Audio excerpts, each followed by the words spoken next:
Do you know Pythagoras' theorem to the nearest 5 decimal places? Do you? What's your favourite colour? Do you? Do you know the red. Pythagoras theorem to the nearest Actually, 5 decimal places? 3.147 is the first 4 digits. So, Oh no, right! That's right! Pythagoras theorem is like a triangle. In the midst of all this noise, we sometimes get the main attraction in these debates, the dunks. For those who don't know what a dunk is, it's when someone uses rhetoric to make someone else look silly in a conversation. But I'm not going to stay. Brother, you got it wrong. Say You were whatever you want. preposterously and stupidly wrong. You know what? I've thought about this a lot, and I am going to be changing how I define this. Hopefully it flows down going forward. Do you know how people say like debate isn't about like an exchange of good ideas? It's about like who can win the debate, basically. Hey everyone. One of the most popular political commentary channels of 2024 on YouTube was Piers Uncensored. Although that title might make you think it's the most disturbing OnlyFans page on the planet, it's actually a show that is ostensibly about interesting figures debating important political issues. At the time of me writing this, it's sitting at a little over 3.5 million subscribers and uploads new videos each weekday, each one regularly garnering over 1 million views. So it's doing pretty good. And I wanted to take a look at what this channel was like. Piers Morgan is a British broadcaster who started his career in 1988 working at the British tabloid The Sun. From there, he's been seeing himself work for a number of different outlets, such as the Daily Mirror and the Daily Mail. Here's a taste of what young Piers Morgan was like back when he appeared on a TV show in the mid-90s. Is the answer jam? Not in so many Oh wait, actually, you know what? Sorry. Stop emailing me. This email kind of ties into what we were just talking about, where some things can be beneficial or some things can't be beneficial. Why intelligence / character / wealth is not linear, problems with nonlinear mixed modeling. TLDR, just because a parameter is positive in state 1 does not mean it is positive to move to state 1. You should not analyze nonlinear parameters as if they are linear. I actually really appreciate this because it's hard to, I didn't have like a way to describe this before, but hey, I'm 30 minutes into the Dr. Mike versus Dr. Mike talk, which is really interesting, but so far I noticed something is being overlooked or at least not highlighted properly. This is a statistical analysis problem when comparing two scenarios or states that behave differently to the same input, but are dynamically connected, meaning one state can move to the other state. When this is the case, there is almost no point in directly comparing the different states with the different input and claiming some kind of linear progression from one state to the other. Hold on. People are really mad how I pronounce this word. Linear. Linear. Okay.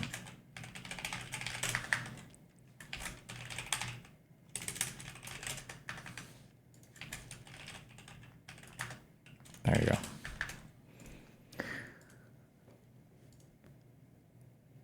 To the other. Okay. Linear example. State 1, car that struggles winning races. State 2, car that easily wins races. Statement. Speed and acceleration have a positive influence on winning races. So on average, increasing speed and acceleration will turn a car that is unable to win races into a car that can win races. Read, change to the other state. This is obviously incredibly simplified for the sake of a quick example, but the point is, for both a slow and a fast car, increasing the speed and acceleration will have a positive impact on winning races. Both states benefit because there is a linear relation. Important, this is ignoring the complexity of all the parameters, driver skill, tires, brakes, downforce, etc. But the point is, it doesn't matter that there are complex parameters. Speed and acceleration still have a linear positive effect on winning races when accounting for all other parameters. Nonlinear example. Statement. Character / intelligence / genetics have a positive influence on acquiring wealth. People that excel in these traits can more easily rise out of poverty. The problem when analyzing this statement is that the different characteristics behave differently in the two states, meaning that there is no linear relation, even if there is on an poverel relation? A parallel? I don't know if this is a misspelling. Hold on. I'm guessing he misspelled this. An overall, I bet is what he tried to spell. Even if there is an overall relation, consider the linear car example. More speed will always be a positive, whether you are a successful car or a failure of a car. Therefore, you can make the statement that on average, it is always better to have more speed or increase the speed of a car to increase its outcome. Character / intelligence / genetics does not have this linear influence. Being very assertive or aggressive or controlling might be a very beneficial character trait when born in a rich family, when you have the wealth to compel people to bend to your will, or the simple fact that your surroundings cannot ignore you due to your wealth. Put these characteristics in an abusive household with poverty, and you can get someone no one will want to deal with that is an asshole that will get forced out by the system because the system can just decide not to deal with you. System can be work, school, society, community. This is something I thought about before, that like you could take somebody, like say, I've even said this before, that like IQ is highly correlated with a whole bunch of positive life outcomes, but if you give somebody like more IQ who is like in a very negative environment, like it's probably just going to produce an overall worse system because this person's going to be more exploitative, more criminal, more taking advantage of it, right? Like it's just like a bad thing maybe, right?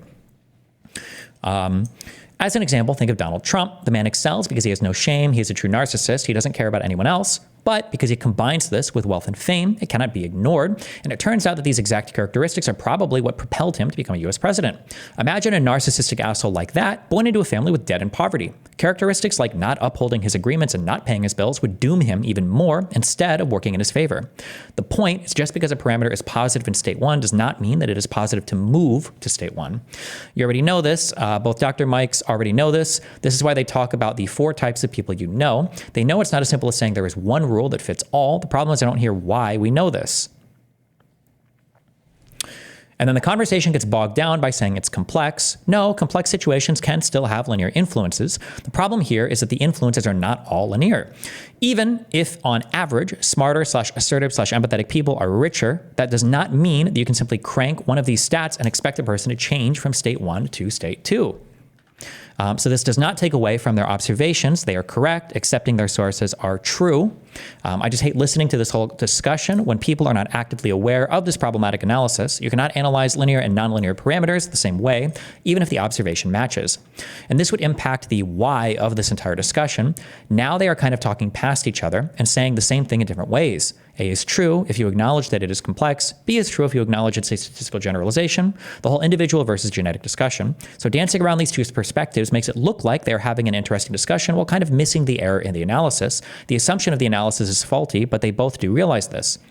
My background is in data science, not in biology, medicine, psychology, but I see this quite often as most researchers are well aware of nonlinear regression models, but do not realize these models become vastly more complicated when confusing statements like trait A is more dominant in state B with increasing trait A will lead to state B. These are not the same, and proving one does not prove the other necessarily. This confusion then gets lost when talking about scenarios like human behavior that is influenced by genetics, environment, chance, etc., as people already expect these situations to be more complex. Because of that, missing the error in analysis is overlooked as a result of complexity. I thought that was interesting.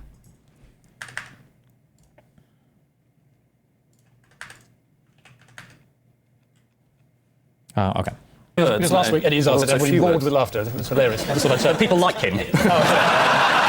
There's a long list of scummy stuff he has allegedly done in the UK that really can't fit in this one video, but I've linked a few articles if you want to read more about how terrible he was there. Morgan started marketing himself in the United States instead, and he appeared on television programs America's Got Talent and The Apprentice, the latter of which he won. He notably was given Larry King's old time slot at CNN to launch his own show, Piers Morgan Live, but the show only lasted a few years before it was canceled due to poor ratings. In 2015, he...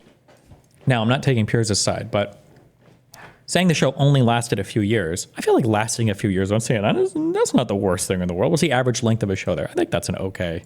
He started co-hosting Good Morning Britain on ITV until he got a little too much heat after accusing Meghan Markle of lying in her interview with Oprah Winfrey, and he left the program. From there, he would go to the newly launched Talk TV channel to start Piers Morgan Uncensored, which began airing in April of 2022. At first, its format was very similar to other cable news shows, opening with editorials by Piers Morgan and interviews with several guests. Very early on, it would start emphasizing its interviews, and gradually it would start bringing in high-profile guests such as YouTube commentators. It also had a healthy dose of goofy stunts, with videos that had titles like Piers Morgan eats yogurt in front of vegan in heated debate over hypocritical advert. Wait, do vegans not like yogurt? February of 2024, Morgan moved the program entirely to YouTube, taking it off Talk TV entirely. Instead of posting brief clips, entire episodes would now be featured. Oh, dairy. Oh, duh, never mind.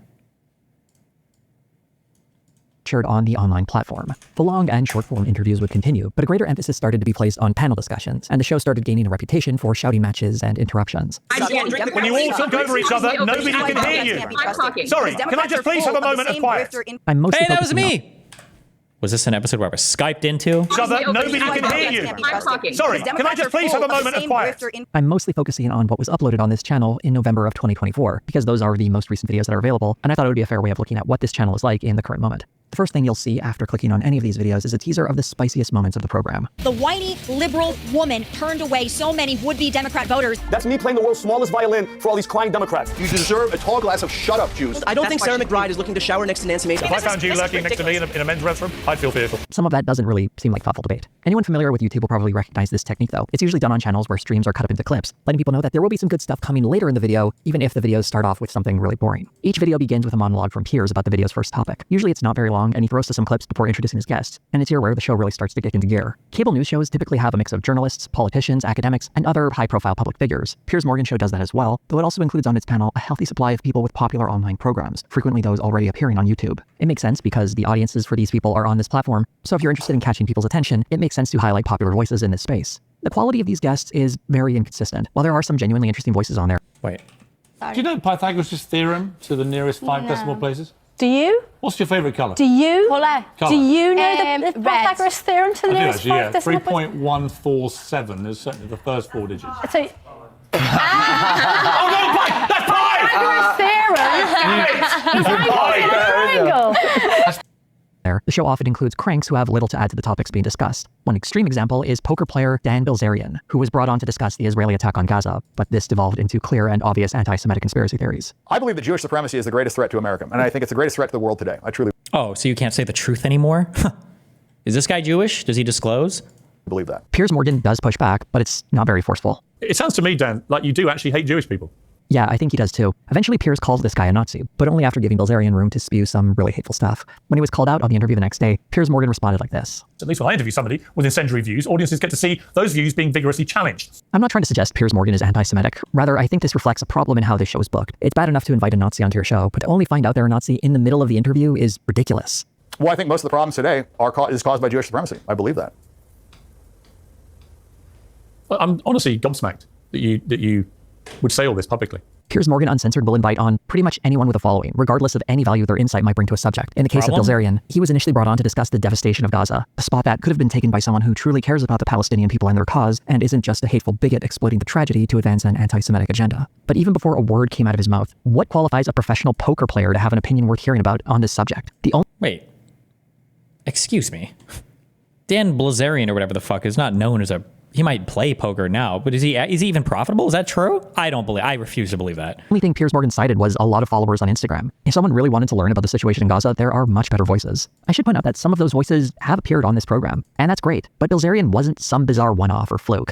A less extreme example of this is how noted plagiarist Benny Johnson was being offered a spot on the panel to talk about plagiarist? Don't you mean Russian paid propagandist? Don't you mean agent of the Kremlin?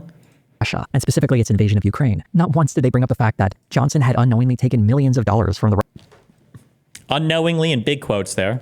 Russian government to produce his program, something that makes him, at best, a useful idiot for Moscow. I'm not saying you can never invite some of these people onto your program, but the idea of bringing on a guest is that they bring some level of knowledge or expertise on a subject. And if you wanted to interview Benny Johnson on a subject he knows something about, maybe ask him how he was able to plagiarize over 40 different articles at BuzzFeed before they found out and fired him. Many of these guests, particularly... That's just called being efficient with your time, okay?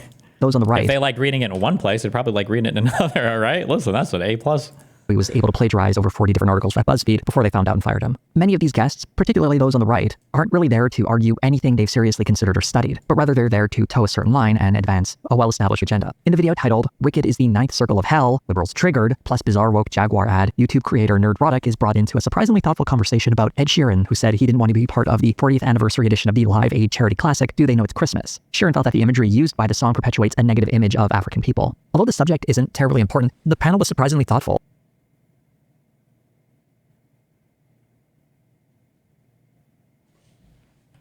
By the song perpetuates a negative anniversary edition of the Live Aid charity classic, Do They Know It's Christmas? Sheeran felt that the imagery used by the song... Wait, am I crazy right now? Wait, hold on.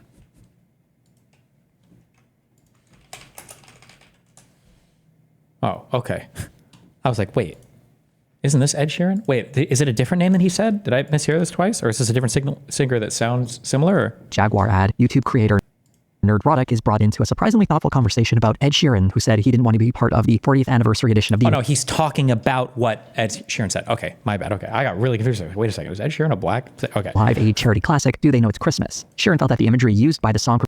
Oh, and then Sheeran felt by the imagery used, he's describing Sheeran's position, but he just happened to show like a close-up on the camera of him. Okay, the editing choice there confused the fuck out of me. Classic, Do They Know It's Christmas? Sheeran felt that the imagery used by the song perpetuates a negative image of African people. Although the subject isn't terribly important, the panel was surprisingly thoughtful when it comes to how an entire continent is understood in popular culture and the importance... No views, no one cares though, no views. ...not stereotyping it as a place of perpetual poverty. In the midst of this act of kindness trying to solve a short-term crisis, we've created another crisis, which is the identity crisis, where, for me, growing up in the UK, these kind of images really affected me to the point where I disconnected with being African. I was not proud of being African. Nerdrotic's contribution is an outlier, though, and it's less than stellar. I think there's a reasonable conclusion we could come here. We can talk about the region, maybe, and not, because there's shithole countries. It's not exclusive to Africa. There's shithole countries around the entire world. The more obvious compromise would be to listen to the people from Africa on how they would like their respective communities to be portrayed. But as obnoxious as this guy is, I don't really blame him for having such a poor response. Of course he would fumble and bumble about this issue. In that very video, he said he was primarily concerned with Star Wars and Marvel movies being attacked by whatever he thinks wokeness is supposed to mean. I'd be amazed if this was an issue he even thought about before he found out it was a topic that very day. But he does have a channel with over 1 million subscribers, so Piers Morgan has invited him on to opine about Jaguar ads and 40-year-old charity songs. Fuck, what if this guy makes fun of me somewhere? Oh no. Not every guest is an odious bigot or empty-headed grifter, and I'll highlight a few of the better ones later in the video, but Piers Morgan Uncensored doesn't seem to have any quality control for its guests. It's more concerned with attracting attention regardless of how it gets it and what people it platforms, all while using news commentary as a cover. Piers Morgan Uncensored is very much about the theater of debate, and while I'm generally pro-theater, most conversations on this YouTube channel are devoid of substance and depth, and quickly devolve into crosstalk and dunking. The crosstalk in particular is very annoying, replicating the worst of cable news panels where all the guests are doing their best to make sure they get as much voice time as possible. Not only, not at all, not at all. Can I just come back on? Do you support then the targeted assassination of 188? It's not true. They don't have one penny accountability. Not one penny accountability. Like FARA violations. Telling you the FARA violations is illegally accepting foreign money, him taking bribes and having money go to statute of limitations. Don't talk over each other, please. In the midst of all this noise, we sometimes get the main attraction in these debates, the dunks. For those who don't know what a dunk is, it's when someone uses rhetoric to make someone else look silly in a conversation. But I'm not going to stand for brother, you got it wrong. You were preposterously and stupidly wrong. You know what? I've thought about this a lot. And I am going to be changing how I define this. And hopefully it flows down going forward. Do you know how people say like debate isn't about like an exchange of good ideas? Debate is about who's proving like, or it's about like who can win the debate basically. I think that's correct. And you know what? I think that's a good thing. A debate is not a place where you go to practice or do research, right? As a debate is supposed to be where you go and see, well, which idea like basically survives an argument better, or who can make the better argument for a given thing. Much the same that like, you don't go to a basketball tournament, or you don't go to, like the College World Series, or you don't go to these tournaments to practice your craft. You go there to see, well, of all the people who are practiced, who performs better in this environment. The idea that like every debate is supposed to be a place where you go and just have like a friendly exchange of ideas, I think that's what happens in the lead up to a debate, or that's like the preparation for a debate. So like, I'm not learning things in a debate because I learned things prior to the debate. Why the f would I go into a debate without knowing anything, right? Ideally, I know what the other person is going to say, or I understand the positions of the person. It could be the case that something's genuinely brought up. It's like, oh, well, I guess. But that would be a failure on my part to not have considered it before the conversation, you know? So I think when people say like, oh, debates are about who wins, I agree. But if you're winning the debate, it should be because you've done a superior amount of preparation going into it. Now, are there slimy ways to win debates? Sure, but there are slimy ways to win literally like anything. But yeah. Wrong. So, okay, all right. Can I just finish your goddamn thought? That Donald Trump will be able to go in and replace career civil servants with political appointees. You sound like a sore loser, Brian. How much you enjoy these moments will depend on how much you like or dislike the commentators involved. And while it is basically all team sports, occasionally you'll get a special moment, such as the rarest of dunks, the self-dunk. For one of those, we have to go to the king, Dave Rubin, who proves that no one is better on dunking on Dave Rubin than Dave Rubin. If you had a 14-year-old girl and she was a wrestler, would you be okay? Yes or no? No other words. Yes or no? Would you be okay with her wrestling a 14-year-old boy? Oh no.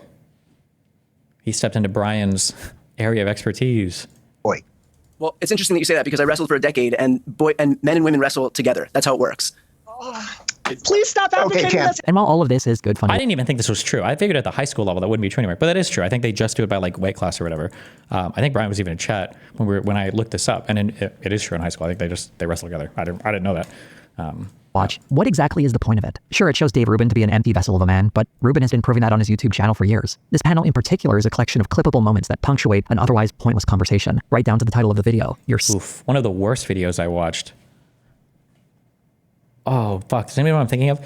I think there was a girl who was I want to say brown belt, or do they do belts in BJJ or whatever? Against some white belt guy, I think, and the guy was older, and he knew like how to grapple, like he'd had some training before, I guess, like he wasn't like trying to punch her or whatever, but like clearly the girl's like way more experienced, and I think she like fucking snaps his like fucking ACL or whatever. Does anybody know what I'm talking about? This is a brutal video. I don't remember what the conclusion was from that, or like why that happened. If the girl was just a huge asshole, or if the guy was being retarded or wasn't tapping out. I don't remember what the conclusion was on that, but like holy fuck. Does anybody know what video I'm talking about? I feel bad. Thank you for that. Thank you. Bad. I'm watching over there. You hear me saying... Oh, fuck. I think it was this. I might have just made the whole belt thing up. Okay. We'll see how good my recollection of this was. All right, 6 minutes of only. Oh,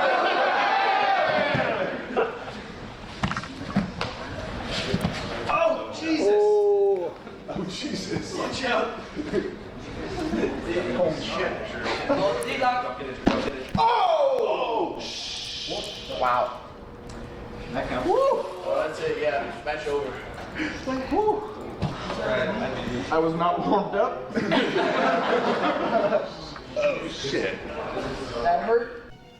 Let's see that in an instant replay. All right, 6 minutes of only. Oh,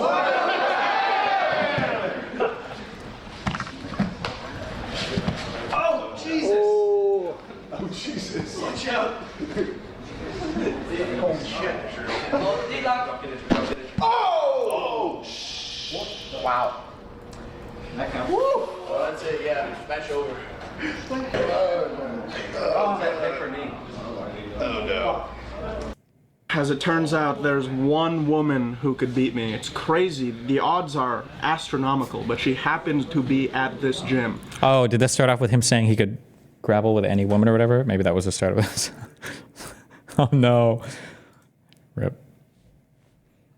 I don't know. Okay, sorry. Such a smug prick, Dave Rubin versus David Pakman, and more, which references a moment where David Pakman called out Dave Rubin for taking money from Russia. When Dave Rubin talks about well-funded this or that, his Russian money source just dried up, and he's the last person who should be talking about funding sources. These moments are why this channel is so popular. The titles, thumbnails, and little sizzle reel that opens up each video highlight them because that's what everyone is here to see. This is ostensibly designed to attract people to more substantive debates, letting them know you're going to see some really funny, messed up stuff happen, but if you stick around, a richer conversation will also be happening, except that never happens.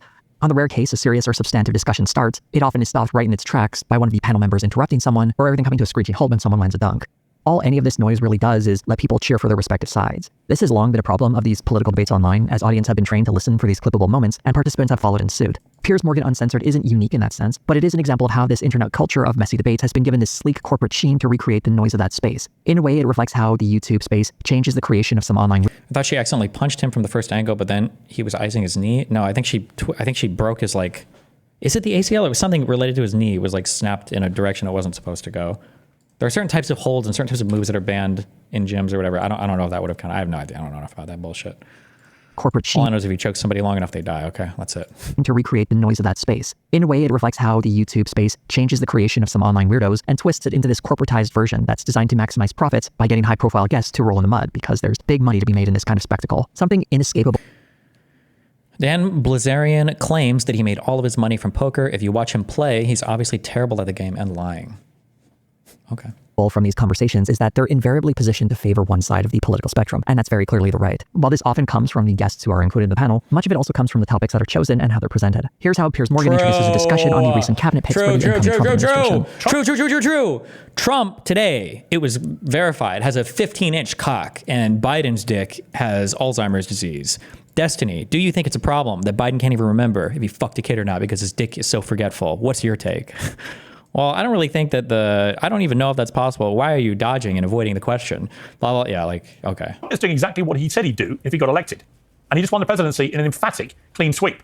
If that's not a mandate for him to now do what he said he'd do, then what is? And the first guest Piers Morgan goes to is comedian Vincent O'Shannagh, who rattles off some scattered thoughts while building to the whole point of this ramble. And you know what this is, Piers? This right here, can you guys see it on the camera? That's me playing the world's smallest violin for all these crying Democrats. It's sad that, even with notes to help him, O'Shannagh can't really say anything positive about the Trump cabinet nominations, aside from 2 of them being veterans. He does spend several minutes listing all the flaws with the previous cabinet, which is fine, but when he can't provide a positive argument for his side, he reveals he's not much more than an attack dog, only really suited to shouting matches, which is why he's there. The merits of the choices matter less than criticizing the previous administration and dunking on the left, and that dunk line O'Shannagh had at the end is what makes him a favorite for this program. While the state of conservative commentary is pretty dire, it's not as if it's impossible to find a conservative guest who can at least speak to a topic without sounding ridiculous. In fact, this program managed to find— Oh, that's where you're wrong, though. There are no popular conservatives that aren't brain broken, because all of them are sycophantic MAGA supporters.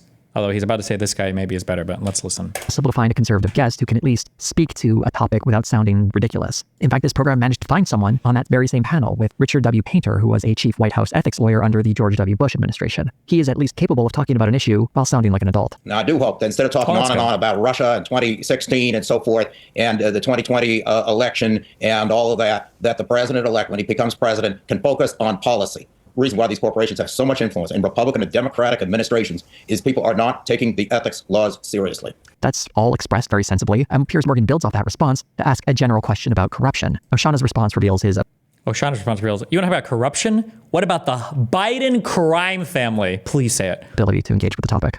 No, I agree 100%, Piers. You know what I think it is? I think the left has Stockholm syndrome, Piers. They've fallen in love with their abuser, and now they're defending the abuser. Unsurprisingly, he changed the subject to dump on the left, because that's the full extent of his ability to do political commentary. Maybe it's too much to expect a comedian to have anything interesting to say about cabinet positions, but once again, the fault of that mostly lies with the show inviting him on as if he has anything worthwhile to contribute to that specific conversation. Is this the video Josiah linked me? Nope. His expertise and analysis matters far less than his ability to attack.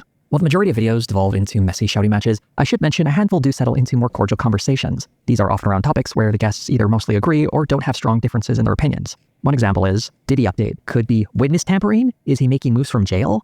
Although I'm not terribly familiar with the story or the panelists, they did actually discuss things in a civil manner, and things didn't devolve into annoying shouting matches. When there were interruptions, they went more like this. But they would give somebody like Michael Jeffries bail, 10 million or something like that. I couldn't agree with you more. An interesting fact about this video, though, was by far it had the lowest number of views for the month of November. True. I'm not sure if it's because of the subject or the guest didn't have much of an appeal to the regular audience, but I Well, here's the issue. Like, why can't people be entertaining and informative at the same time? Can't you just do that? I think I'm pretty entertaining, but I do my research as well. Why does it feel like there's like an inverse relationship between these two things? Somebody who's more informed is always less entertaining.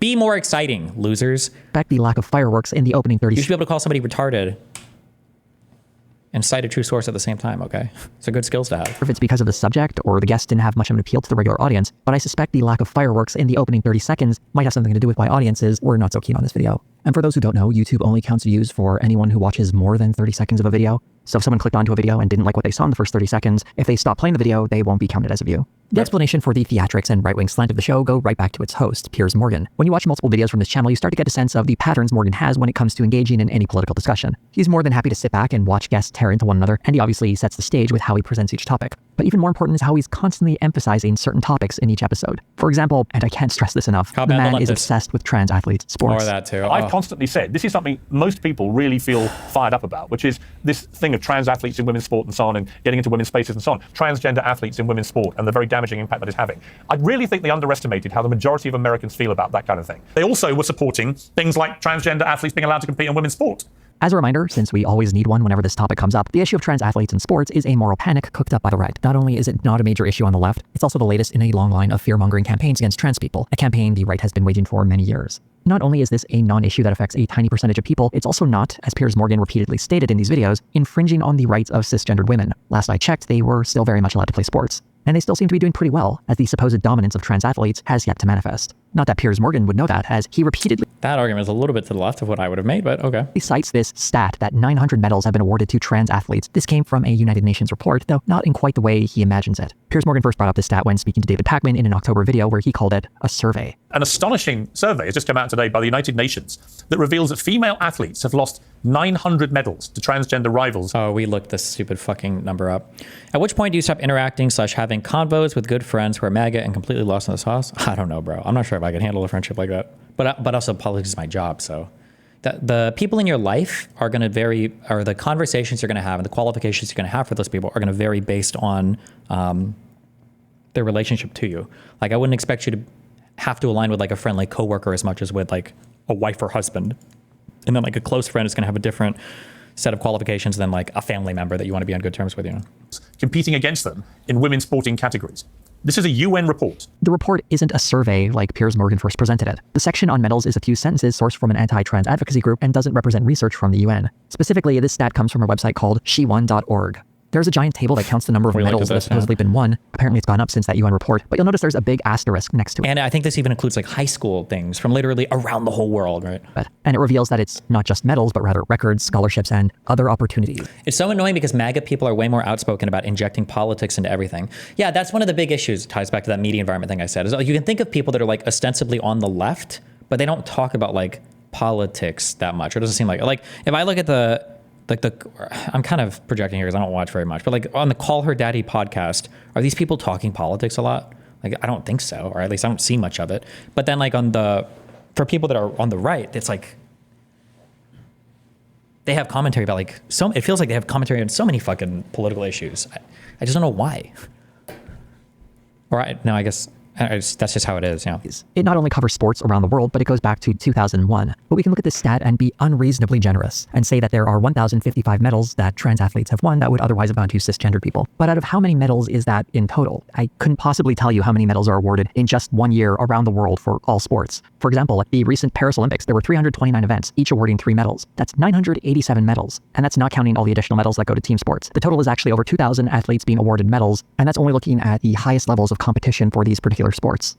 Many of these sports have competitions throughout the year in a number of different countries. The total number of medals that are handed out every year in sporting events is probably at least in the hundreds of thousands. That's why this stat is nonsense. Without a total to weigh it against, you actually can't use it to support the idea that trans athletes are performing better than cisgender athletes. Also, looking at this list more closely, you start to notice some weird patterns, like so many of these incidents are for disc golf. Over 200, in fact. With all this talk about how trans athletes are dominating sports and endangering cisgendered women, I didn't think 1/5 of that danger was coming from the disc golf scene. Many of these supposed medals are also being counted more than once. If a trans athlete finishes first in a minor golf tournament, the second, third, and fourth place athletes will all be counted. This is an example of how one trans athlete winning anything is counted 3 times in this list, which is another way in which this total is deeply suspect. But none of these details, of course, matter to Piers Morgan. After Pacman confronted him on this stat, we got a rare fact check on the show where Morgan's team pulls up the UN report.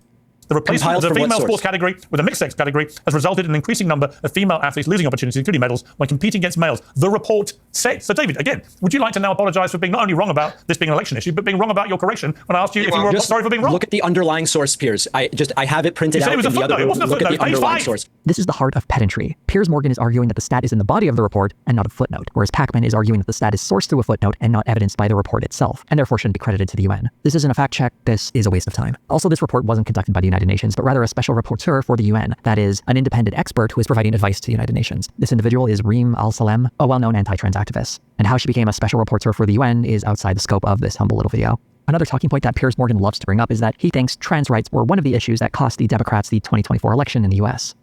A lot of it was down to the economy, a lot of it was down to the immigration crisis, but a lot of it was also down to what is perceived to be just woke insanity, including this whole trans debate. Of course, Piers Morgan considers himself a liberal on this issue, as he said in another video. This is all stuff that, as a liberal guy, which I am, I'm completely in favour of. So if I am, so I can tell you are the majority of Americans. Anyone familiar with Piers Morgan's output in Britain is probably having a good laugh over this because he has a long history of working with conservative outlets. But I want to put that to the side for a moment so we can instead focus on this for just a little bit, because I think Piers Morgan's attitudes towards trans issues in general is a great example of how this concept of being a liberal can exist in someone's mind when rather it should manifest in someone's actions. Going back to the video where Morgan and Pacman squared off, there was a trans person who was invited to join this panel, Brianna Wu. While it's nice to see an actual trans person on to talk about issues that affect them and their community, Wu's role here is to advocate for Piers Morgan and feed the narrative of trans activists run amok. 10 years ago, Janet Mock on CNN, you held an interview with her. We were not talking about trans stuff back then. Everyone in the community was thrilled about it. What did she do? She went on your program, she lectured you, she was beyond rude, she told you she was not interested in your opinion on anything. She just shut you down. I said that she was born a boy and then transitioned to be a trans woman. She said that was transphobic and tried to basically destroy me. And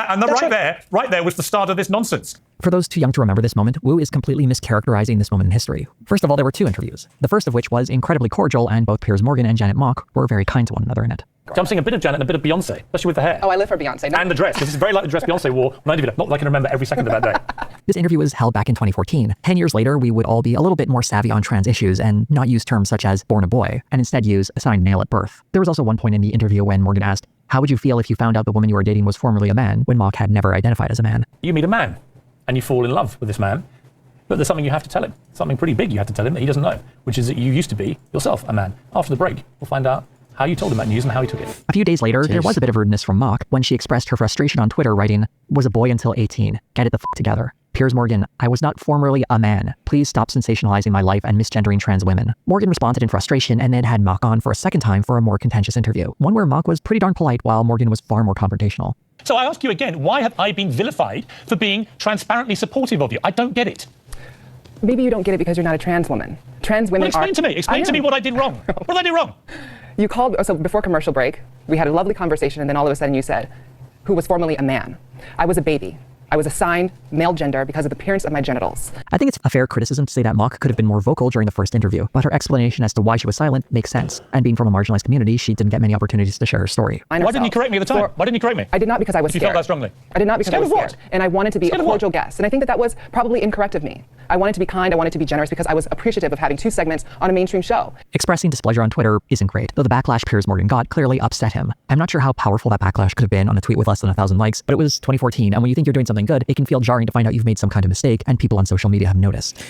To be defensive of my white male brothers, it is incredibly hard intuitively. You'll never understand why that statement is offensive. You used to be a boy, now you're a girl. What do you mean? Seems fine, right? Isn't that what the whole point of translation? Like, I could see how a person would think that, like, especially back in, what was this, 2014? Bro, we've come a long way on trans stuff in 10 years. I get that it sucks and it's difficult to be like having to defend yourself and your existence and everything.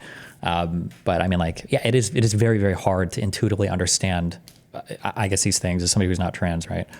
Throughout the second interview, Morgan constantly identifies himself as an ally, and I suspect, in a way, he does believe that. But allyship isn't an identity you can claim, it's the actions you take. And when someone within the community you think you're speaking for tells you you're doing it wrong, the onus is on you to listen. I imagine it would have been nicer to get an email rather than being put on blast in a tweet, but Piers Morgan has been working in the media for decades at this point, and he should have thicker skin than this. What we can learn from this episode is how anti-trans mindsets are created in people who identify as allies. Rather than take a moment of self-reflection to consider what they may have said was not helpful towards a marginalized group, it's far easier for someone to center themselves in the conversation and focus on the angriest voices calling them out for that misstep. And once you center yourself as the object of scorn and people within that community as the abusive ones, it's a very easy jump to see any minor issue as some kind of grand overreach by rabid activists. The same ones who, at least according to the persecuted person, try to cancel them for... I still don't understand what he said that was wrong. So a trans person is going to feel as though they're... the way that I conceptualize this is kind of like a brain body distinction. Like, a trans person is going to feel as though they are of a gender that doesn't quite match the body that they have from birth. You don't like become trans or turn trans or switch genders and now you become the other gender. It's like an internal feeling that's with you from birth, and then it becomes much, much, much stronger through adolescence, puberty, and everything else. So when somebody says like, oh, you used to be a boy, now you're a girl, the idea, there's like an accusation of, well, when you were younger, you probably felt like you were a boy and then that changed. You changed your mind on it or something. I think a trans person essentializes their gender to some extent, that like, this is literally who I am. And then a person who's not trans, because it's hard to even imagine because we don't change our genders typically ever, or at least our internal experience of them or understanding of them. But to us, it feels like, when I say us, I mean a cisgender person, it feels like, okay, well, you changed your mind, I guess, in your gender at some point. You used to be a boy, now you're a girl. That's like from a trans perspective, it's like, okay, well, it's not like I changed my mind. I wasn't one way and then I became another. Like, this is who I've always been. I've just kind of like changed my outward expression now to closer come into alignment with my internal expression. So the question, it's not really, this sounds mean to say, but it's not a bad question from Piers. And I understand why you would say it, but you have to have a lot of patience, I guess, when dealing with people like that. And if you're going to be an advocate, you probably should. But I mean, I can understand on her perspective why that would be an annoying way to phrase that, yeah. Comments that they think were perfectly fine. And that's how someone who considers themselves an ally can find themselves on the side of anti-trans bigots, using wedge issues like sports to diminish support for the trans community. You might have noticed I went from talking about Piers Morgan to using the broader term them or they. It's not because people on the left love pronouns. I personally love all units of language. Because one very concerning thing about this change in mindset is how, by modeling it, Piers Morgan creates the impression that this could happen to anyone, that one misstep could lead to cancellation and the end of your life. But I have some great news for anyone who genuinely worries about this, and I cannot stress enough how happy you should be about this. You are not Piers Morgan. You won't be held to that same standard, and the odds of someone writing a mean tweet about you after you accidentally use the wrong term in a conversation is incredibly small. Most trans people don't have the time. This is like my biggest, irritation. Is it like I'm pretty sure most trans people just like don't want to deal with, like, they're probably like normal humans, where most people in general are probably not very confrontational. Like, people, Jordan Peterson has contributed a lot to this too. Like, if you accidentally misgender somebody, that's your ass. Like, they're going to get you fired. They're going to go after your family. They're going to eat your children. They're going to like castrate you. Like, your whole life is over. And it's like No. Time or interest to put someone on blast for minor slip-ups like that. Even if someone did put you on blast, it's likely they don't have enough of a platform to destroy your life. And let's be real, Piers Morgan's life was not destroyed or damaged in any considerable way. Yes, his CNN show was eventually canceled, but it's not because he was rude to a trans guest. It was because he had bad ratings. And now he's got a popular YouTube channel. Instead of being a professional in the media space and accepting the criticism, even if it's not ideally presented, and simply moving on, Piers... Yeah, but like accepting criticism publicly like that, that's a really challenging thing to do. Holy fuck. I wouldn't expect, I've said this for myself, I don't do it. I wouldn't expect anybody to be able to accept that like live in front of like a billion people that are also like roasting it. Like, that's like that takes time to reflect on that personally afterwards, you know? Morgan has decided to accept it as some kind of origin story of activists going too far. It's easier and more profitable to do something like that instead of taking a moment of self-reflection and consider maybe you got something wrong. And Piers Morgan is hardly the first person to play this game. Of course, trans issues aren't the only thing Piers talks about on his show that betrays sympathy for the right. One talking point he loved trotting out following the election was that I'm pretty woke, but I've been reprimanded by old friends for accidentally misgendering friends before, and it feels really shitty. I'm talking about trans people. I'm not talking about the they, them, AFABs, or whatever other weird trendy bullshit that goes on social media. I'm talking about actual trans people, so I can't speak to any of those. Maybe that wasn't your friends, maybe something different, but like, yeah, I don't deal with trans trenders here, okay? Democrats were just too extreme in their rhetoric towards Donald Trump, particularly using the words fascist and Nazi. So when the left try and take the high moral ground about lying, I say, what about you lot, who called Trump Hitler for 8 years? The comparison here on its face is ridiculous. When talking about how Donald Trump lies as an individual, Piers Morgan pivots to position the entire left in opposition. Why does an entire side of the political spectrum have to be weighed against one man? When it comes to calling someone Hitler, it's trivial. Was it this hard to get gay rights? It feels like transgenderism just breaks people's brains like no other issue does.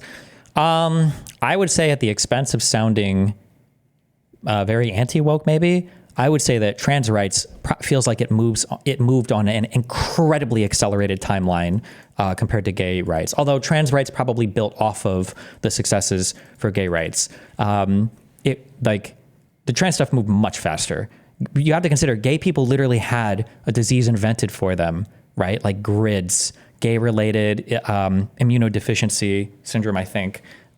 Like that's what AIDS was called before they discovered what it even was. Just like gay people just like invented a disease amongst themselves, and that's what we're going to call it. And you know, they're all dying. And it took some little boy basically getting a bad blood transfusion before people were like, oh fuck, maybe HIV is something we should look at more broadly in the population. You had like the Stonewall riots. There was so much stuff going on, and this was like built on for decades at least in terms of getting gay rights and everything accepted in society. I feel like the trans stuff has moved on a much more accelerated timeline, but not to say that that's good or bad. Just how I'm feeling. Trivial to find examples of people on the right doing the exact same thing to Joe Biden and Barack Obama. And yes, people on the left certainly said the same about George W. Bush. But Are you ever allowed to ever reference the past of a post-transition trans person? Like, did Bruce Jenner or Caitlyn Jenner win the Olympics? This is very confusing for most normal non-online people, I think. Okay. Okay. So,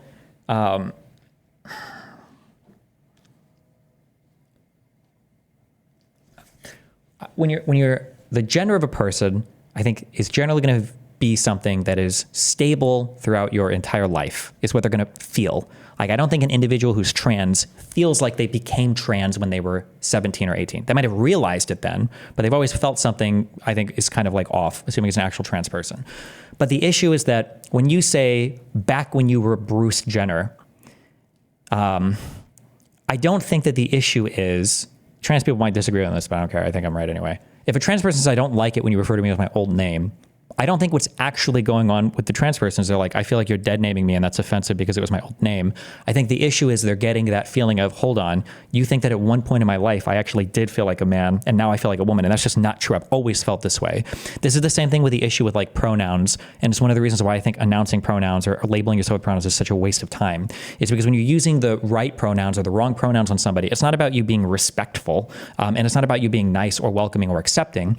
It's the idea that like, internally, I view myself as a woman or a man, and when you use a shortcut to refer to me, what I learned very quickly is do you model me in your head the same way that I view myself? So if I am a trans woman and you call me by she and her, without me like saying anything, then you're modeling me the way that I see myself, which is always what we want to be understood. It's like the most human thing in the world is that somebody understands us. But when you use the wrong set of pronouns, it hurts because it feels like you have a different vision of me in your head that doesn't align at all with how I see myself. And that schism is what is annoying. So when I say, hey, remember when you used to be Bruce? It's the idea of like, no, like, yeah, this was my like assigned name at birth. And this is like the name I used to go by, but like it feels like you're saying that like back when I felt like I was a man, and that's just not at all what's happening. It's kind of complicated, but like typically, I think that you always used to, I think that we always refer to people, even in the past, I think by the current ways that they identify themselves. I think that's generally what we do. Like, I could be wrong, but like I would never say to my mom, hey, do you remember back when you were like, remember back when you were Mary Gonzalez and you went to the Air Force? You remember when you were Mary Gonzalez and you did this? Remember when you were Mary Gonzalez? And like, I would just never say that. It's like, oh, this is my mom, this is her last name. Like, I would never like use her maiden name to describe her in the past. That would be weird. And that's not even like invoking concepts of gender or identity. It just feels like you generally always refer to people by their current name. Yeah, but. Yep, hard disagree. It depends on if they are trying to make a dig at you. I don't know. I'd super disagree, but hey, you know, I'm not trans, so who knows? Piers Morgan apparently believes this is a new thing, and one the entire left now has to answer for. It's especially silly when he gets upset over the use of the term fascist, which Donald Trump has used to describe the left in his speeches. And she's calling them all fascists and Nazis, okay?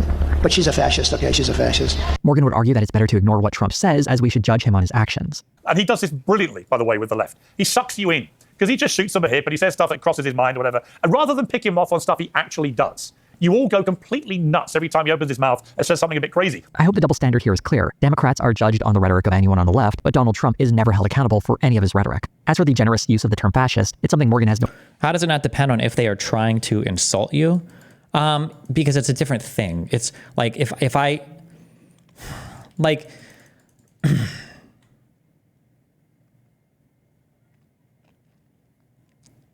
I think if somebody's trying to insult you, it's going to feel bad, but it's going to feel bad for a different reason that they're not modeling you correctly, if that makes sense. Like, it can still feel bad if they're trying to insult you. And if they're not trying to insult you, then it's possible that, like, the bad feeling is a little bit ameliorated by the fact that they're trying, but it still feels bad if somebody's not modeling you correctly. You know what? If you want an example of this, find a cis woman or find a cis man and just ask them casually, if you're getting close to them, ask them, like, hey, wait, just curious, I'm just, like, checking. Are you trans? Like, that's, if you ask a person that question, even if you're asking in good faith, even if you're being polite and kind, and even if you're like just genuinely asking, if it's a cis person, they're almost always going to feel not good hearing that question, because now they're thinking like, wait a second, hold on. Do you have me, are you viewing me like way different than I view myself? Or do you think that I have like a whole bunch, like that's going to be a mindfuck question. And you're not even trying to insult a person, right? And they're not even trans, right? So there's like 50 reasons why that shouldn't be like a bad question, but it would be to any cis person. And then to trans people, it would feel similarly bad. But it's not because a person's trying to insult you or trying to be mean or trying to be rude. It's just because it feels like you have something in your head about them that is not matching anywhere close to how they view themselves, or at least how they hope that they're presenting themselves. Yeah. On the left, but Donald Trump is never held accountable for any of his rhetoric. As for the generous use of the term fascist, it's something Morgan has no problem when he does it himself. The left would constantly say Trump's a fascist, whilst themselves behaving very like fascists. You know, the purest personification of fascism is where a group of people tell another group of people, if you don't dress how we tell you to, speak how we tell you to, laugh at things that we think are acceptable, you know, have heroes that we have approved, read books that we have approved, etc., etc. That is actually what fascism is. It's where you try through your own narrow prism of your worldview, try and dictate that to everybody else on pain of utter cancellation. There are a lot of bad definitions for fascism out there, but publicly shaming a person is maybe the softest version I've ever heard. True. Finding contradictions to the various signifiers that Piers Morgan say are a part of fascism are pretty easy to do on the right as well. Whether it's people getting upset over clothing when it's someone in drag, or people getting upset over someone sharing their pronouns. Wait, so what happened then? Did we lose all of our kids to like the drag queen rapists? Or I feel like conservatives stopped caring about that. It felt like a really big deal. Weren't like drag queens like abducting all of our children and turning them trans? Did that just like stop, or did we pass a law about that, or what happened? Or entitled comedians insisting people should be laughing at their stale material. It's also completely laughable to complain about trying to control what people can read when states like Republican-led Tennessee are banning literature such as The Time Machine, The Tempest, and the 34th volume of Bleach. Of all these random examples, the only one that has the echo of fascism is the book banning, as historically that is something fascist governments have done. People telling someone their joke sucks or getting upset over offensive language is worlds away from a government enforcing humor or speech standards. People across the political spectrum get worked up over cultural issues, and some are very loud about how upset they are. The only way that can be equated to fascism is if Piers Morgan reduces the term to meaning something so broad and vague, he can apply it to people that he finds politically repulsive. True. And funnily enough, he only does that to people on the left. These are just a few examples of how Piers Morgan will uncritically repeat anti-left talking points while emphasizing stories that are publicized and popularized on the right. And yet Morgan has insisted many times on his show that he is not on the right. I'm not even vaguely right, and I think it's wrong that biological men who've become trans women should be in women's spaces. You're not vaguely right, Piers? When Piers Morgan describes himself as a centrist, I can almost think he believes it. Not because he's carefully weighed the issues and simply happens to find himself cupped between the left and the right, but rather because he doesn't really have any firm politics. He is simply saying and doing whatever he needs to get attention on the internet. And when it comes to YouTube, there's no easier ploy than appealing to a right-wing audience with the video equivalent of junk food. One genuinely good thing I did see Piers Morgan include on his show was the open discussions about the situation in Gaza, bringing on guests who would actively advocate for the Palestinian people. These guests were often countered by pro-Israel voices, but instead of seeing Piers Morgan frequently take the side of the right, he was a bit more even-handed, offering challenges to both. Again, we come back to the media being banned from going in there. If you don't let the media in, then I'm afraid as a journalist, I'm like, what are they hiding? My question was, where should the Gazan civilians go to be safe? The Gazan civilians today have an opportunity after Hamas that's not my that has question. subjugated them to rebuild their society. That wasn't my question. My question is, where can they currently go to be safe? To the safe spaces that Israel has assigned, where Israel is not attacking. Where? Well, it depends where. That being said, his record on the conflict is a lot less flattering, and when he brings on someone like Mehdi Hassan, it becomes very apparent how squeamish Morgan is when it comes to harsher criticisms of Israel. It's complicated. No, it's not complicated, actually. Israel is the occupier under international law. Israel is the one killing the vast majority of civilians.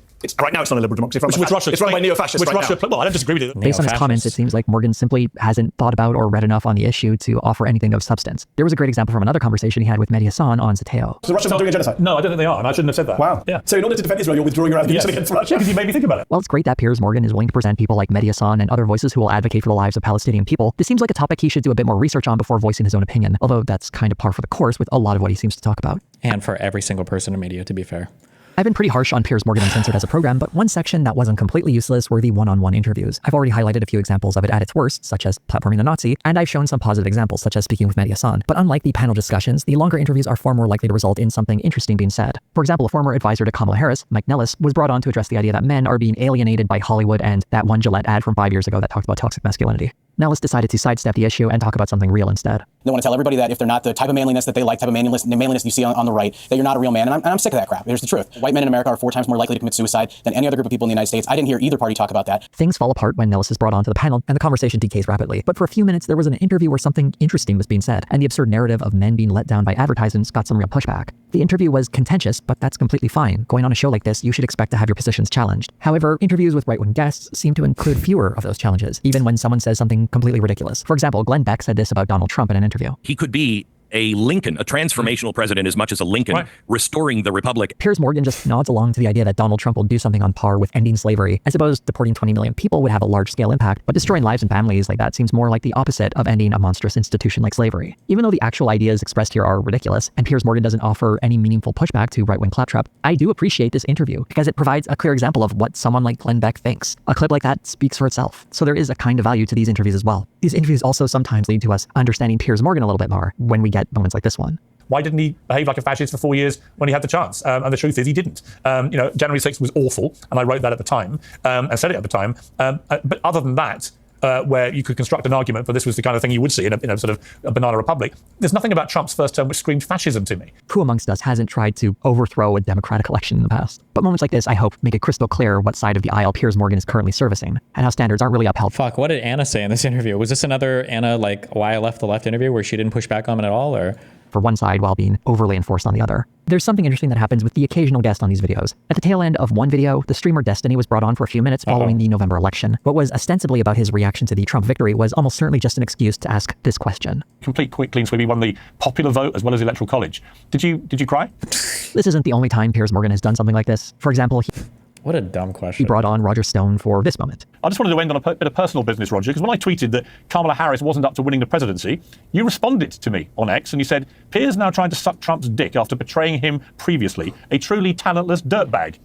I just wondered whether, now the dust has settled, you wanted to maybe rethink your view there, Roger. There's this element of humiliation in Piers Morgan's interviews that seeps to the surface that's very petty. While it's all good to hold people to account and ask challenging questions, I don't see the value in bringing someone on to a political commentary show and asking if they cried, or throwing an old tweet in their face to settle a personal grudge. In a better world, any self-respecting guest wouldn't tolerate this. But one of the reasons people do, and one of the reasons anyone goes on Piers Morgan's channel, is not because they thirst for good-spirited debate, but because he has a big audience and it's a great marketing opportunity. Piers Morgan Uncensored has become an arena for spectacle, and everyone is getting in on making the most of that attention, reveling in it in an effort to get people's attention, and hopefully retain as much of that audience as possible. Even this video getting in on making the most of that attention, reveling in it in an effort to get people's attention, and hopefully Wait, did he misspeak? Or did he just say reveling in it and then said something else? retain as much of that. Everyone is getting in on making the most of that attention, reveling in it in an effort to get people's attention, and hopefully retain as much of that audience as possible. Even this video is part of that same problem. There's no real way to spotlight what a whole this channel is without participating in the publicity it gets. Yeah. Obviously, not engaging at all isn't what I'm suggesting, otherwise this video wouldn't exist. And more power to anyone who goes to these panels and can make the most of those opportunities. But what I hope people take away from all of this is a greater awareness of what is happening on Piers Morgan Uncensored and what sort of guy is hosting it. It's a modern fusion of some old techniques, assembling loud, eye-catching figures to yell at each other and centering the conversation around a self-professed centrist who more often sides with the right. It's a reflection of the dominance the right has on YouTube, and a depressing reminder that a lot of work needs to be done to push back and undermine some of these voices. There's one last moment I want to highlight that I think reveals the depths of what this channel is. As some added context, Emma Vigeland of Majority Report is addressing Piers Morgan's fixation on the imagined threat of trans athletes, and she suggests that he tackle more important issues, like victims of sexual assault. Piers Morgan's response really sums up this entire cynical enterprise. I'll take your advice on what segments we should be doing. We are the fastest growing YouTube channel in the world, so we're probably getting it about right. So long as he can keep growing his channel, demonizing trans people or pushing some other bogus right-wing narrative, he's going to keep doing just that. And I think it's very helpful when his guests call him out to his face. One thing you'll notice in this video is I didn't spend too much time talking about various guests that Piers Morgan had on, and a big part of that is because I really wanted to talk about the show itself and Piers Morgan as a host. And while I was tempted to go on a few sidebars, I had to restrain myself. I made an exception, of course, for Dave Rubin because it was just too fun, an opportunity to pass up. Speaking of fun opportunities you wouldn't want to pass up on, Well, I could. Wait.